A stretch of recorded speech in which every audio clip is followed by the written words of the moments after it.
اب ایک ڈاکٹر صاحب کا میں نے مضمون پڑھا نوائے وقت کے اندر اخبار میں کہ کینسر کی بیماری کیسے پھیلتی ہے.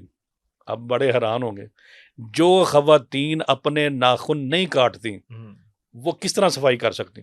جو خالق ہمارا پیدا کرنے والا ہے، شارع علیہ السلام جس کے اوپر شریعت نازل ہوئی ہے، وہ فرما رہے ہیں کہ 40 دن سے زیادہ آپ اس کو صاف نہیں رکھ سکتے، جو مرضی کر لیں. جب وہ آٹا گوندیں گی نا تو اس میں جو نیچے میل پھنسی وہ جائے گی. سبزی کاٹیں گے نا وہ پارٹیکلز جائیں گے. جب وہ کچھ چیز کے اندر ہاتھ ڈالیں گے، پانی کے اندر جو بھی، وہاں وہ جراثیم جائیں گے، وہ آپ کی لا علاج بیماریوں کا سبب بنتے ہیں. بھئی کیوں نہیں کاٹتے؟ اللہ کے رسول کے حکم کو کیوں نہیں مانتے؟ فیشن، ہمارا فیشن ہے.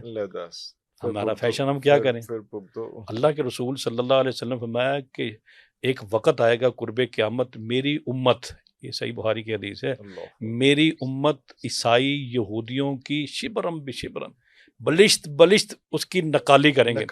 اگر وہ اپنی ماں سے علانیہ نکاح کریں گے تو یہ بھی کریں گے، اگر وہ کسی بل کے اندر داخل ہوں گے تو یہ بھی وہاں داخل ہوں گے. سب سے پہلے آپ کوشش کریں اپنی صفائی کا خیال رکھیں، جنوں سے بچنا ہے. جو اللہ کے رسول صلی اللہ علیہ وسلم کی تعلیمات ہیں اس کے اوپر پورا مکمل اپنا جو ہے وہ عمل کریں. اس کے بعد آپ گھروں میں روز صبح و شام کے اذکار دعاؤں سے ثابت ہیں، احادیث سے ثابت ہیں. میں تو ہر اپنے سننے والوں کو، دیکھنے والوں کو یہ کہوں گا آپ نے بڑا خوبصورت گھر بنایا، بڑے پیسے لگائے، اگر ایک فلیکس چھپوا کے جہاں آپ کے سارے لوگ بیٹھتے ہیں ڈرائنگ روم ہے، وہاں ایک خوبصورت سا فلیکس لگا دے جس پہ صبح و شام کے اذکار لکھیں. جب آپ وہاں بیٹھیں صبح کے وقت وہ اذکار دیکھ کے پڑھ لیں، شام کے وقت ایک تو وہ قرآن پاک، وہ احادیث، اللہ کا نام باعث برکت ہے.